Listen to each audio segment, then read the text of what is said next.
What's happening, everybody? What a week! What a week we're having. This is an exciting week for Jets. There's something back there. So, yeah, this is Green Bean. Thank you for showing up. Thank you for hanging out with me. This is the Jets pod. I'm trying to figure out a way to fold Green Bean's, pods, Jets into something nifty. If you got any ideas, let me know. I haven't figured it out yet. The whole thing is that Green Beans don't come in pods. Peas do. But I feel like it's close, right? I feel like Green Beans, pods, podcasts. I feel like I'm close. I do. But if you have any ideas, let me know. So this is Green Bean. This is episode 14, I believe. I can't believe it's been 14 episodes. This is great, man. I want you to know how much I enjoy doing this. I couldn't be happier to be able to spend the time that I do with you guys, whether it's the live streams or, when I record this stuff or the other videos, and when we get to chat in the message boards, on the comment sections in both YouTube, Instagram, as well as the Twitter sphere.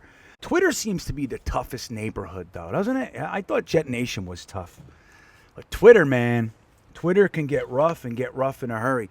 So, once again, I am Green Bean. This is the Jets Pod. Before we get started, I would love to invite you to subscribe to this very channel. Very, very simple to do. Hit that little red button. It says subscribe. It's right below the video on the right-hand side. Just click it, and that is that. If you want to be reminded whenever I'm going live or whenever a new video is coming out, you can hit the little bell that's up on top of the page there, and it'll remind you. YouTube's good like that. They'll say, hey, by the way, Green Bean decided to go live. What do you think? And if you got nothing to do, you pop in. You bring your matzah crackers and you come on in and you hang out. It is Passover week. I don't know if anybody knows that. We have today's, upon the recording of this, is Palm Sunday, so it's a very religious week too.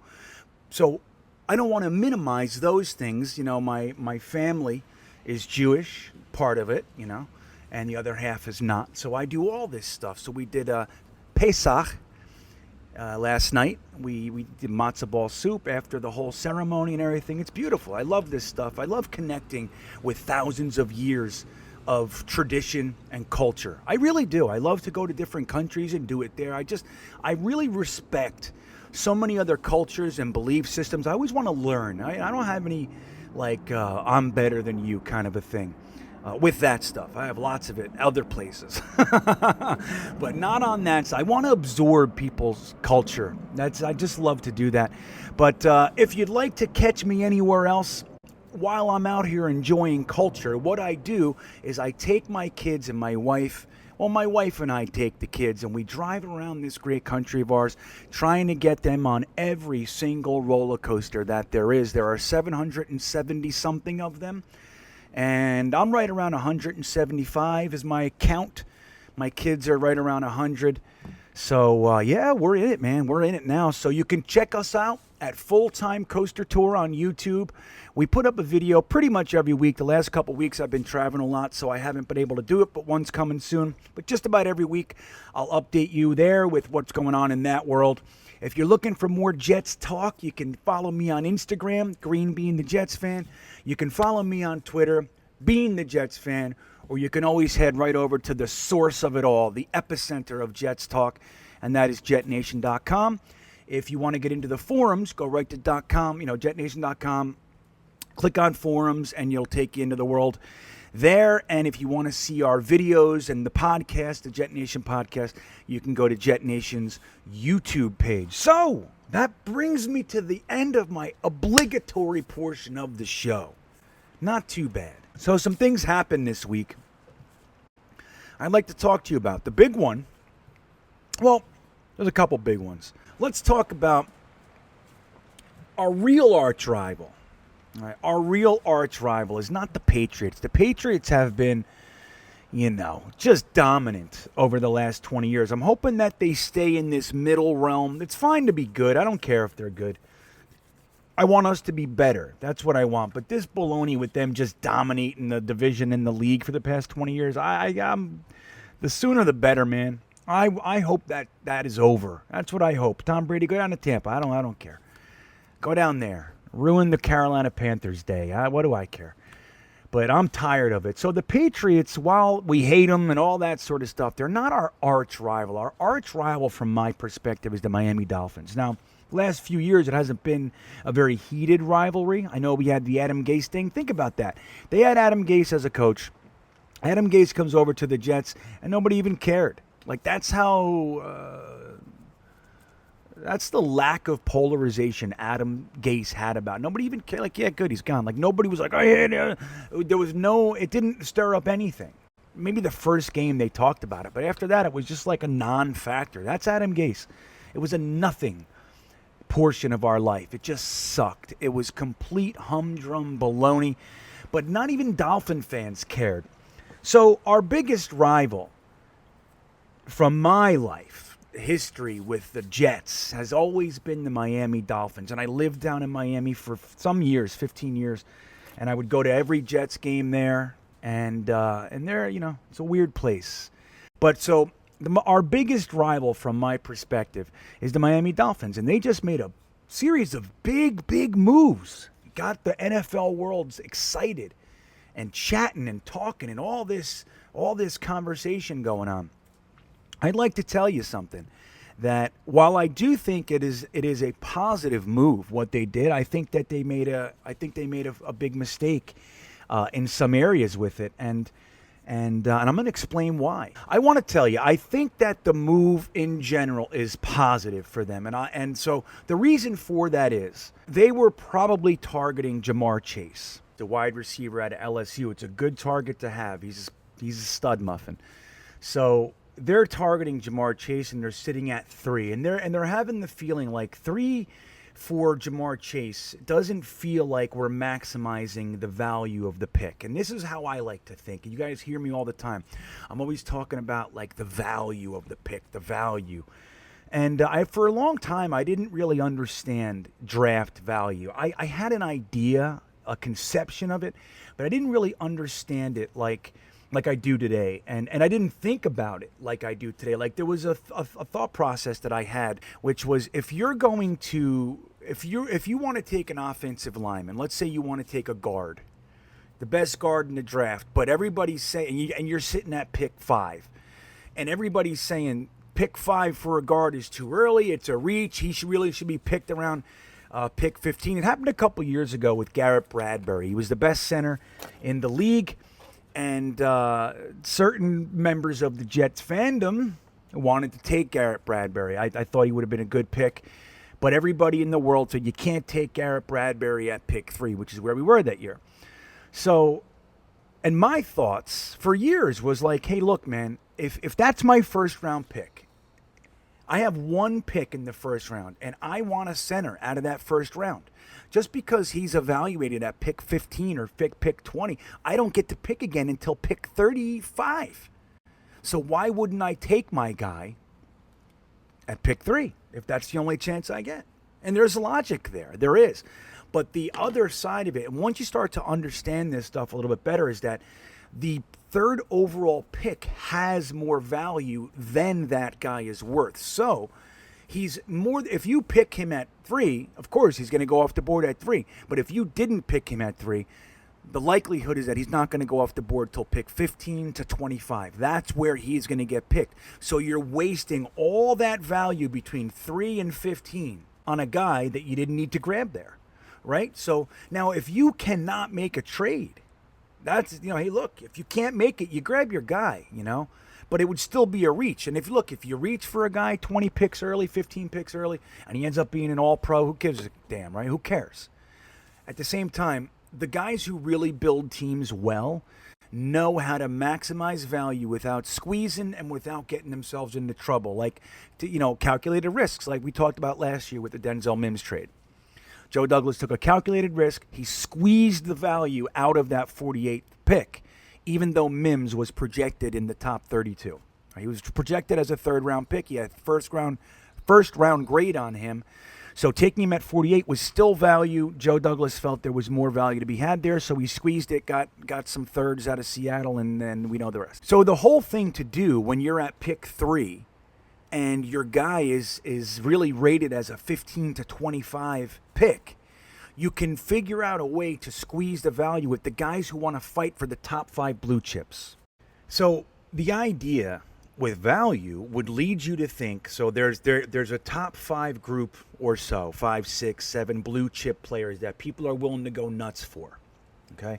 So if they're gonna try to get up there, let's say that they're gonna give you extra picks to slide back to 8. You're sitting there at 5 and you want to go out to 8 because you know your guy's not going to go off the board. It's always a risk. They always can, but again, calculated. You're trying to make educated guesses and put things together, what's likely to take place.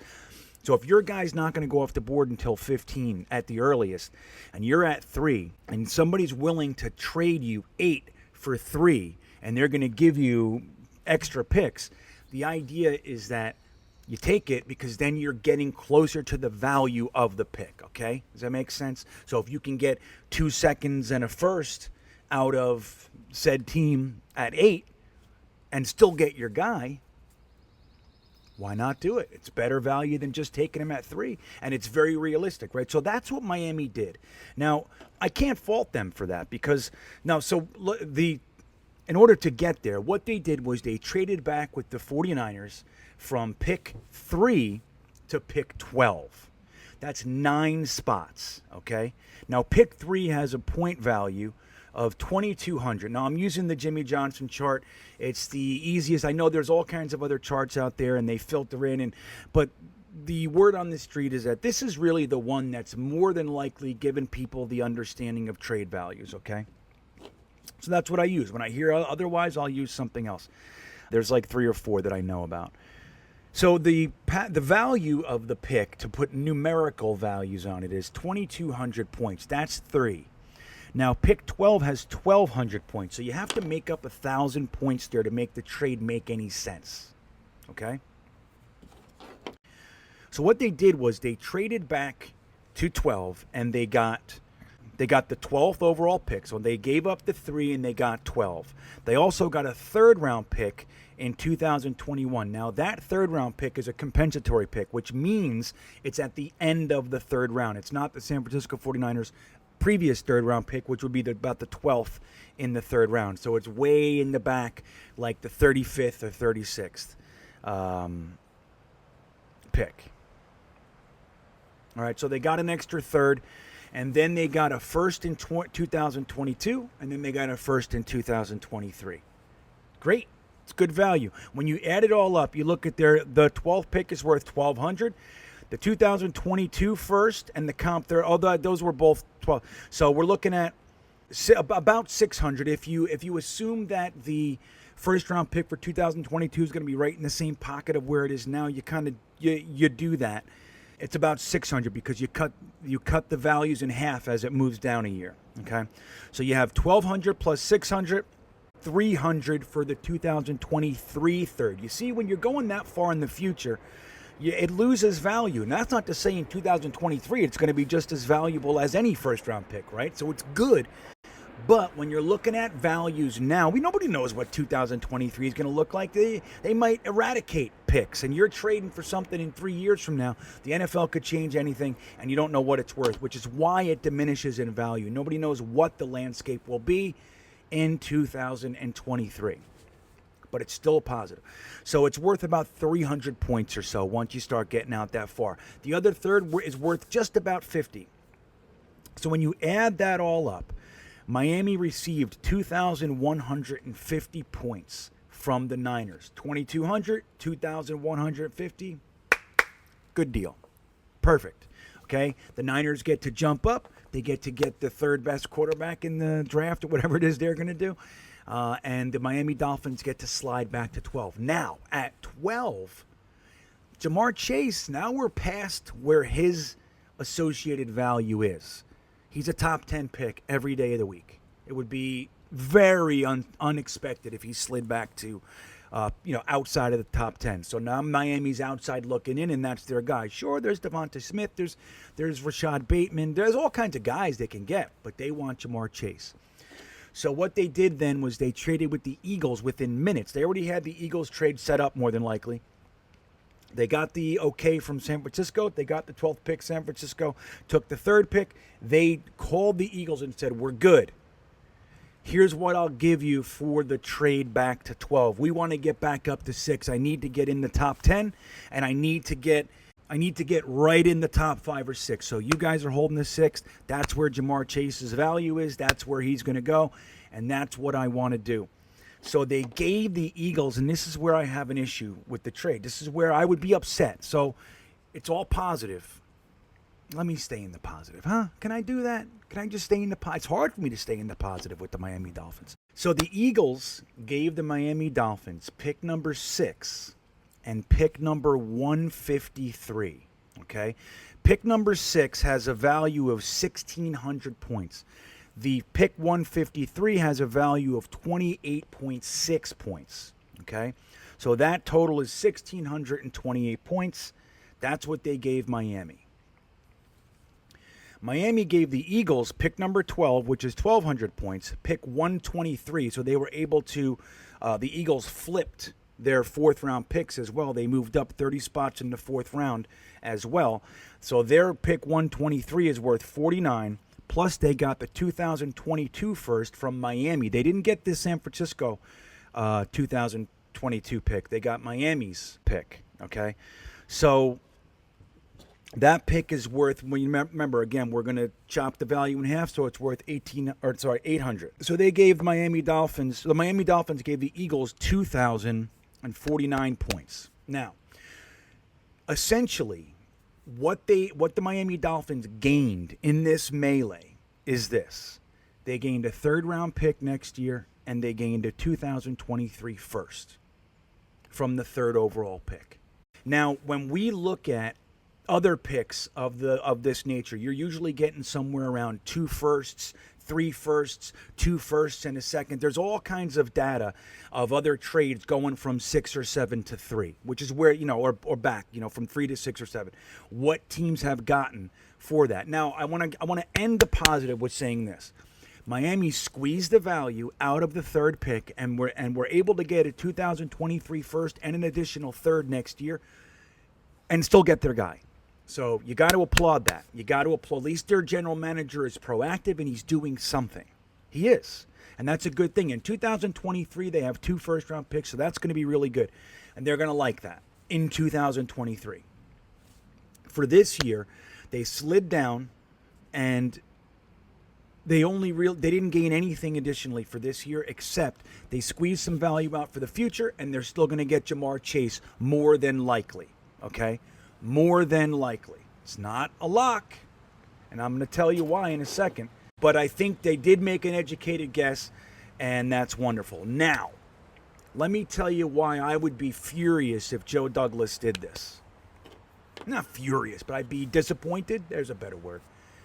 So, when you're talking about the number 3 overall pick, it's the 2nd most valuable pick in this entire draft. Obviously, the Jacksonville Jaguars are at pick number 1, but there's been very little talk about them wavering from taking the long-talked-about best prospect in this class, Mr. Trevor Lawrence. So that's off the table. If they traded the 1st overall pick, I'd be blown away.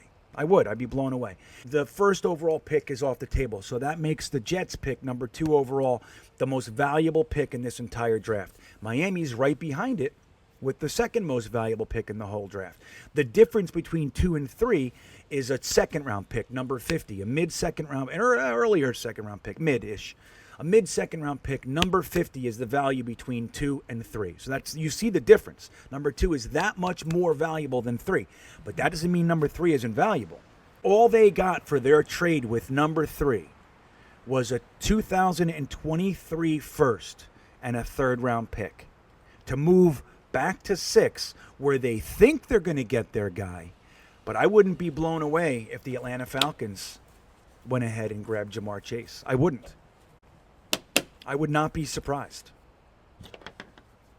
And I would laugh my ass off if they did it. So if Joe Douglas took the number 2 pick and traded back, and all he got was a future first, 2 years from now, not even next year, 2 years from now, a 1st-round pick and a 3rd, I would be upset. If you're going to trade back, in my opinion, there's lots more value to have there, And while it is ultimately a positive, I'm not trying to spin it into Miami sucks.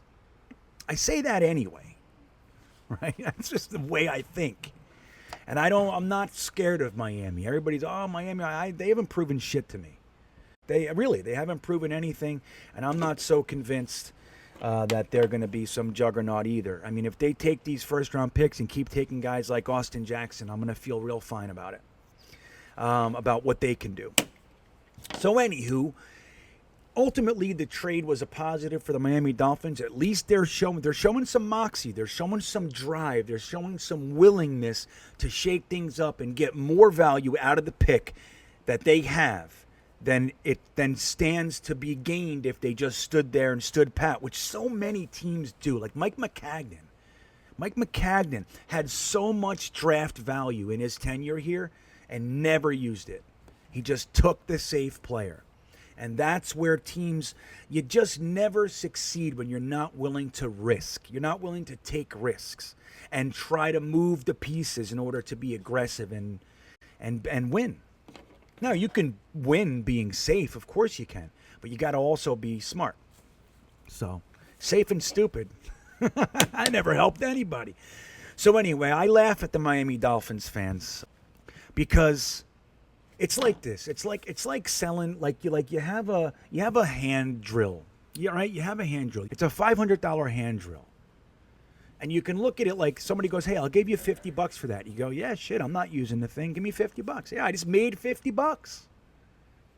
It's a net positive, right? You weren't using the drill. And you got $50 now. You can go buy ice cream, candy, put a down payment on a house, whatever you want to do with the $50. So it's a net positive. It's a gain. You got money you didn't have. But the drill was worth $500.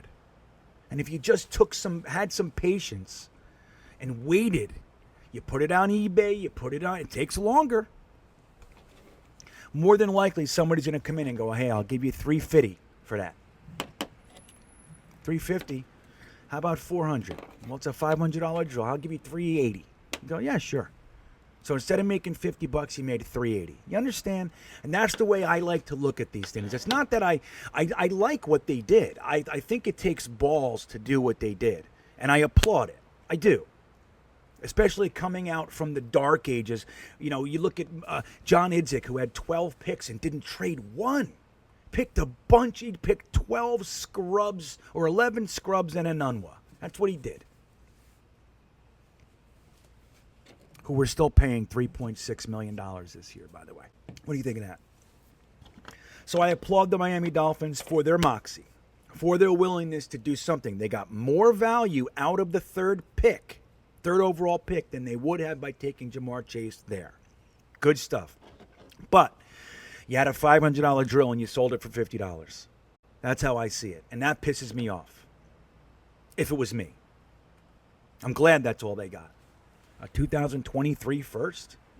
Again, in 2023, I'll be pissed that they have the first. Don't get me wrong here. I'm not trying to say that, man. But I don't like selling $500 drills for $50. I don't like it. I'd rather wait it out, do my research, figure it all out, and make the $380. That's the way I want to do it. You got to give a deal. Don't get me wrong. You got to give a deal. You can't try to be the guy who always comes out on top in every single deal. It's not the way it goes in this world. But you can come out on top. You're just not always going to win 100%, you know? You got to be willing to give a little to get more. What do you guys think of that? Did I explain it okay, I hope? And that's why with us at 2, you bet your ass. People are saying the San Francisco 49ers didn't even talk to Joe Douglas. And what does that mean? What do you mean they didn't talk to Joe Douglas? It means Adam Schefter doesn't know they talked to Joe Douglas. That's all that means. Adam Schefter, let me just tell you something. I'm going to give you... Now, I respect Adam Schefter. And I think when something comes out from Shefty or Rappaport, even more than Glazer's like the next tier. But when those guys put something... There's a tweet, and it says Rappaport or Schefter's reporting, I take it as gold, right? So do you. So I respect their inside scoops. I respect what they say. But once they start getting into this type of stuff, right? So I'll give you the lineage of just one situation for Adam Schefter, and then you tell me if you buy this bullshit that he's saying right now. So Adam Schefter told us a few months back, Sam Darnold was going to net us a second and a fifth. Remember? He said a second and a fifth. Then some shake-up happened, and everybody started talking, and they said Sam Darnold has all kinds of people calling. The teams are motivated. They want Sam Darnold. Adam Schefter comes on the radio show and says, I think, honestly, he's going to get a late first-round pick. That's what I think. Pittsburgh, that kind of Saints, in that realm. So he went from second and fifth to first. He's riding the waves. That's all he's doing. He's riding the waves. So now he's going to say, I don't know. So that's what we got out of him. Now, I heard earlier this morning, they're talking fourths and fifths. I don't know if it was him, but it's like, come on. These guys ride the waves, and they all try to pretend that they know something. They don't know anything, especially when it comes to Joe Douglas. We've seen this. Rappaport reported that morning that, or this one morning, that morning, he reported that morning that the Jets were in discussions with Juju Smith-Schuster. Juju Smith-Schuster. That's what he said. A couple hours later, we signed Keelan Cole. Now, that is right. It doesn't mean that we weren't talking to Smith-Schuster. Doesn't mean that. But where was the news on what actually happened? You didn't have any. That was Rappaport, man. So when Adam Schefter or Rappaport or Jeremiah or any of these guys say the 49ers didn't even talk to the Jets. First of all, I think that's dumb. I don't believe it for 1 second. Our head coach and half our staff just came from the Niners. Of course they talked. Joe Douglas just said, look, I don't give a shit what you talk about whatever, about whoever. Don't mention anything that I say or do. It's that simple. Now, and they clearly adhered to it. Because no one has predicted a single thing this guy did. We didn't hear anything about Jared Davis, Carl Lawson, Corey Davis, Dan Feeney. Did you hear anything about Justin Hardy, Keelan Cole, Tyler Kroft? Not one word. So don't buy it. They didn't talk to them. Of course they talked to the Jets. Now, the Jets may have told them to go screw. Sure. And then, well, let's say they did. Let's say the Jets said, look, man, I'm not trading you my number 2 overall pick. Not for that. Not for some 2023 third or first, right? So, now, to make sure I'm clear there, the San Fran and Miami trade was locked on. That was good. It was good. It was where the Eagles trade happened that they really left a lot on the table. The Eagles made out well in that trade. They did well. Miami gave the Eagles more than they were supposed to get there. Good for the Eagles. I don't think Miami got screwed. Let me make sure I'm clear. There was more to be had. Now, and you can say, hey, they didn't want to squeeze. They didn't want to lose the deal by squeezing it. Sure, I get it. Well, if you're okay selling the drill for $50, then that's what it is. It's fine. Technically speaking, you're right. You made $50. I don't know who's going to fault anybody for that. But when it's my guy, I'm not selling my drill for $50. You can do that. That's fine. If you're happy with that, then you're happy with that. I want the 380. So the Jets talked to the 49ers. You're hearing it here first, man. I'm going out on a limb, and I'm going to tell you right now that 49ers absolutely spoke to the Jets, and they said no. So what does that mean? It could mean two things. I know what guys like Jets by Jimmy and Harrison Glazer and all these friends of mine on Twitter and YouTube are thinking. Maybe even Matt O'Leary. I haven't seen him say this, but I bet I know what he's thinking. It means that the number 2 pick is not for sale, and that's because Joe Douglas loves Zach Wilson. Does it mean that? It can. I see it.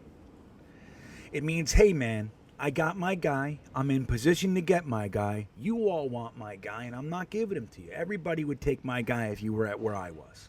And I'm taking him, and it's not for sale. I'm changing the trajectory of my franchise with this kid at the helm. I got a new coach. I got a new offensive coordinator. I got a new offensive line coach, new defensive coordinator. I got a whole new medical department. I got the keys to the kingdom. The Johnsons are out there. They moved their office off campus. It's my house, and I'm going with this kid. It's the one I want, and it's the one I'm getting. Could mean that. Or it could mean 12. If you want me to slide back 10 spots out of the top 3, past the top 5, past the top 10, you better be coming with more than a first next year and a first the year after that. I want a first, a second, a third. I want a first and second next year, and I want a first and third, and then the year after that. That's why. And they were like, we can't afford that. He said, I know you can't. So just tell him we didn't talk. I don't want to embarrass you. That you don't have enough money to pay for my drill. My drill is worth $380, you see. And you're coming here with $50. You better talk to the Dolphins. I hear they're cheap. I don't know if that's true either. But I will tell you that I'm not convinced on anything. The thing that I've learned, and I talked about it in my most recent video a little bit, one of the main things I've learned the last 21 months of Joe Douglas being here is that he's not going to tell you a damn thing on what he's thinking. He speaks in company line speak. He toes the line. He does not show his hands. The Jets beat, are so far out that the only time they get information is when Joe Douglas has an idea. And even the big guys, the Rappaports, the Schefters, they don't know anything about this man. Nothing.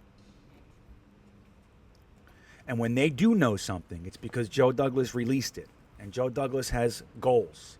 So I don't know. It could very well be that they love Zach Wilson. I mean, look, you hear that they're talking about on the pro day. Did you hear Daniel Jeremiah on that pro day? I watched it. It was like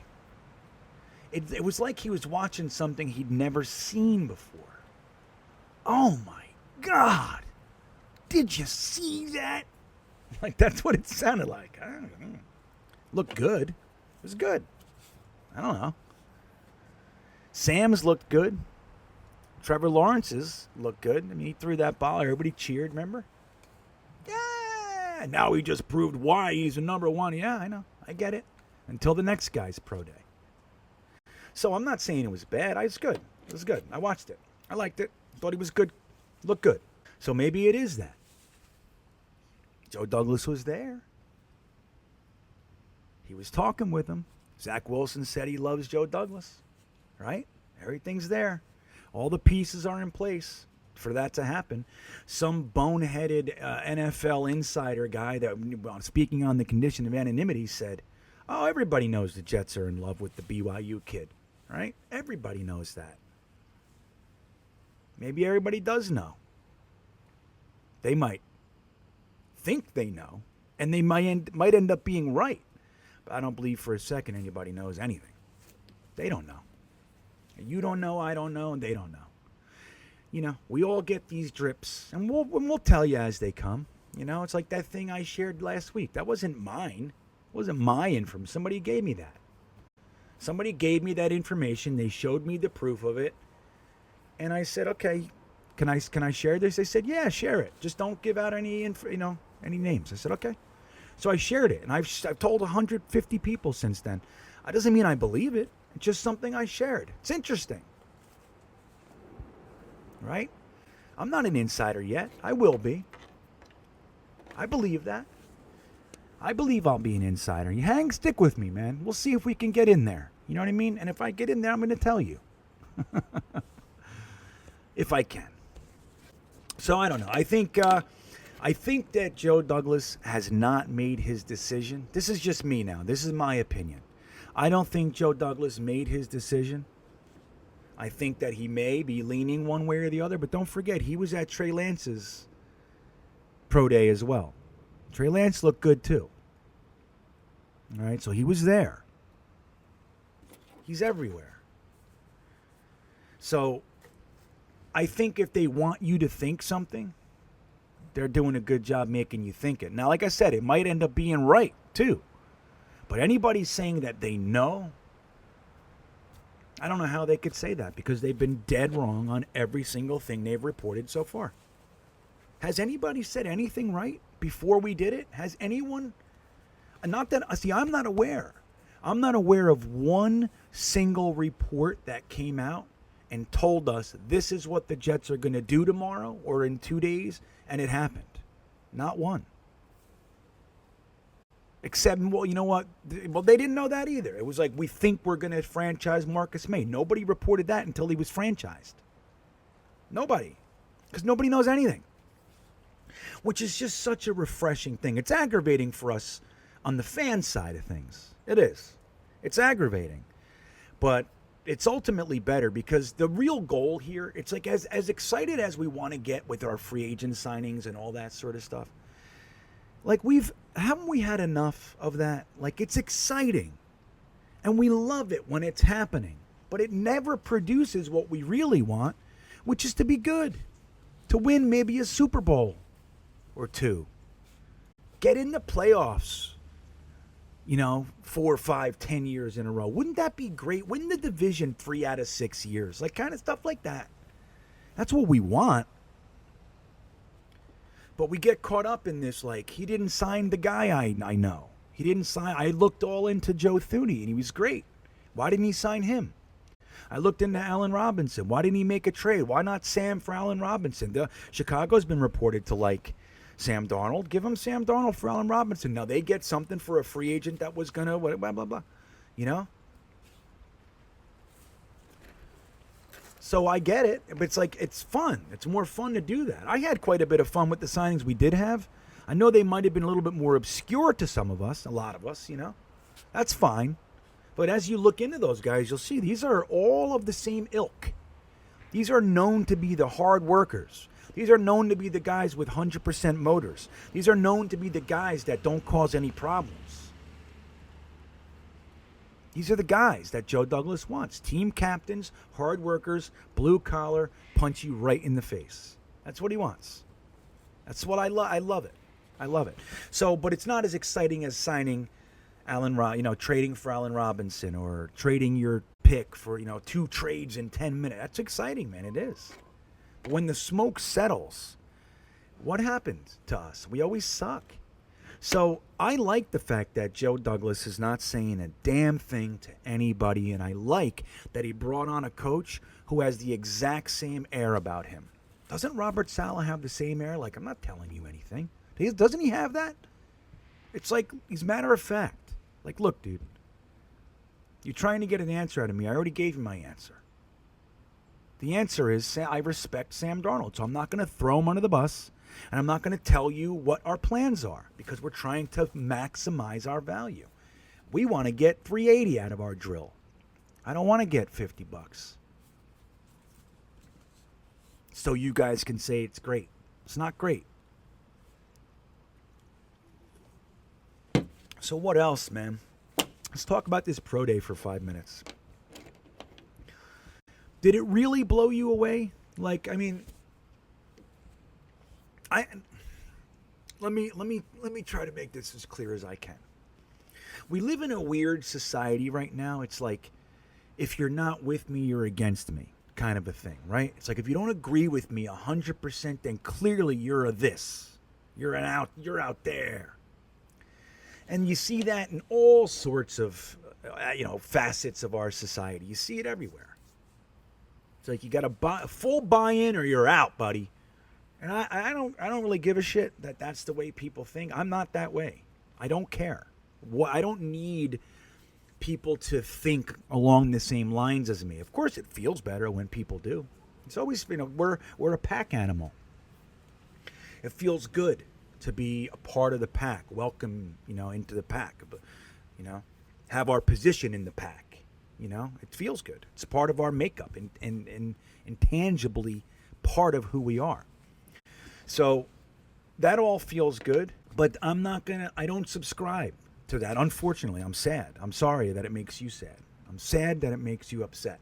If it does, okay? I am. I'm sorry.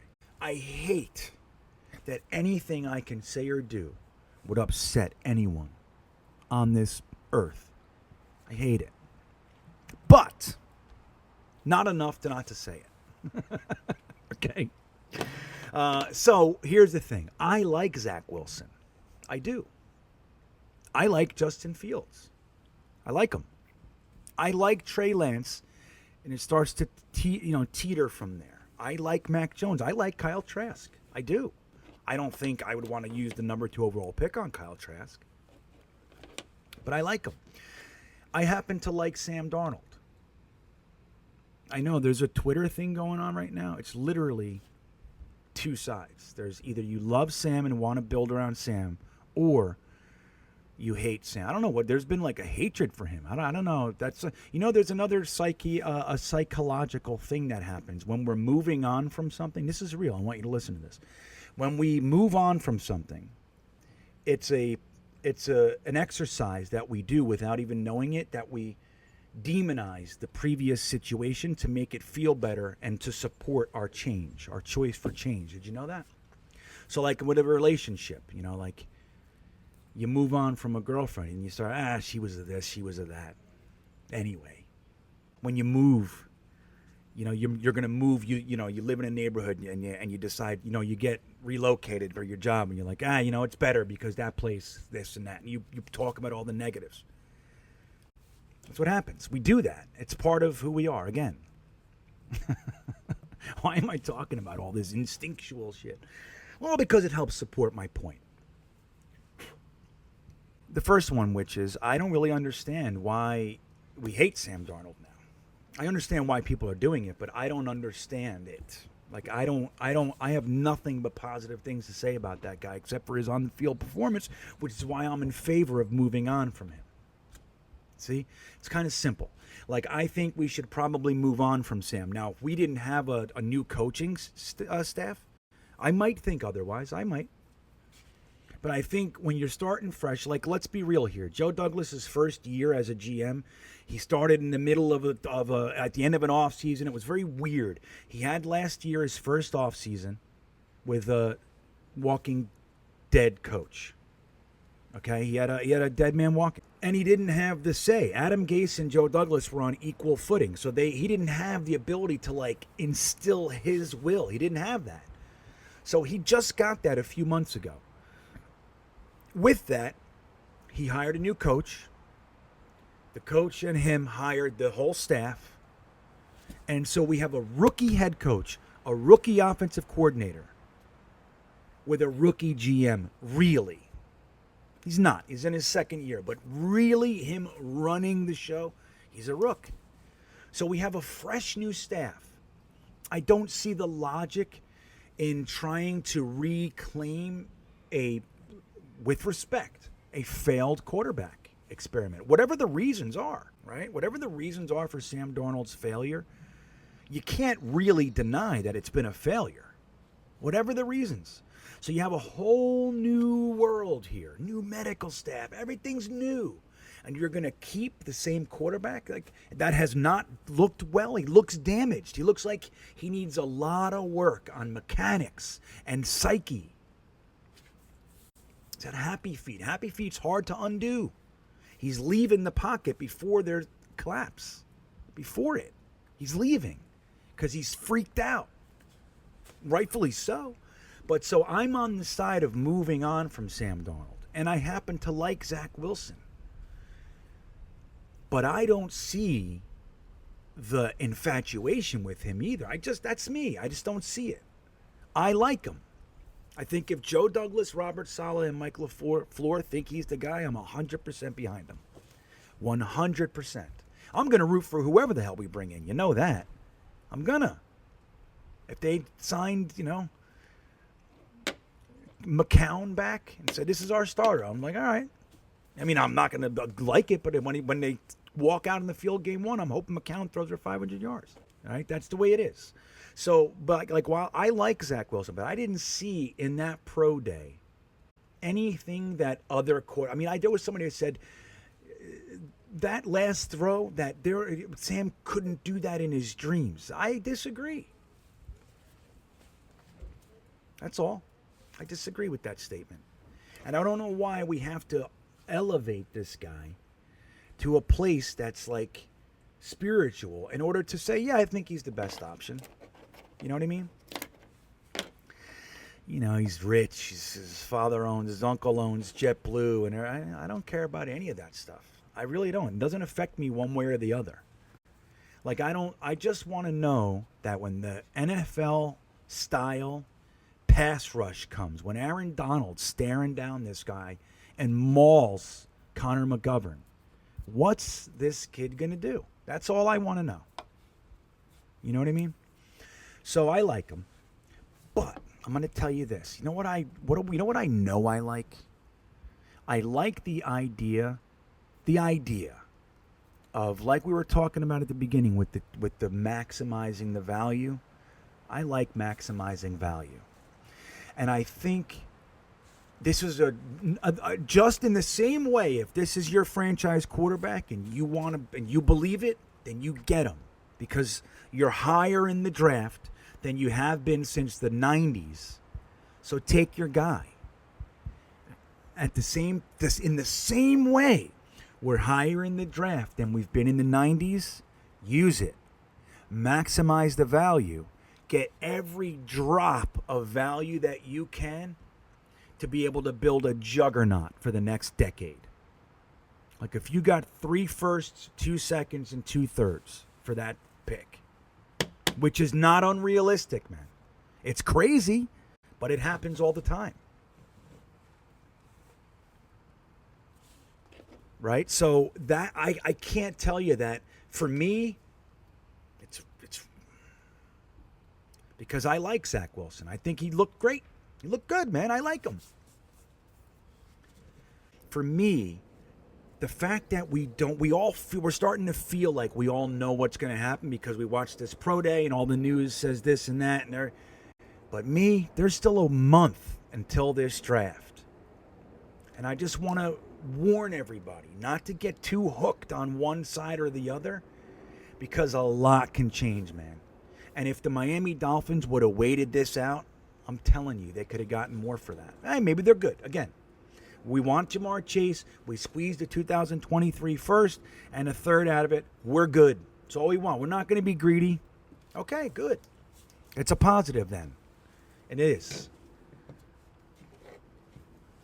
But for me, if we're going to trade back and lean on Mac Jones, like if we're going to trade back to 8 with the Panthers, they better pay the hell out of us. And then we take whatever quarterbacks, if we think Mac Jones or whatever. If that's... See, now Mac Jones and 3 firsts, 2 seconds, and 2 thirds versus Zach Wilson, I don't know. I have an issue with that equation. I'm not being confrontational. I'm not. I'm trying not to be confrontational. I know there are plenty of people that are going to hear this as confrontation. I know it. But that's not the intention, nor is that what I'm even saying. I'm saying that I'm middle of the road. I am right dead smack in the middle of this one. I don't love somebody so much that I'm willing to trade, I'm willing to ignore the trade. And I don't think the trades are so good that you ignore the franchise quarterback right now, if that's your guy. And I know damn well Joe, Douglas, and LaFleur and all those, they're looking way deeper into Zach Wilson than I am. Than any of us. You know they are.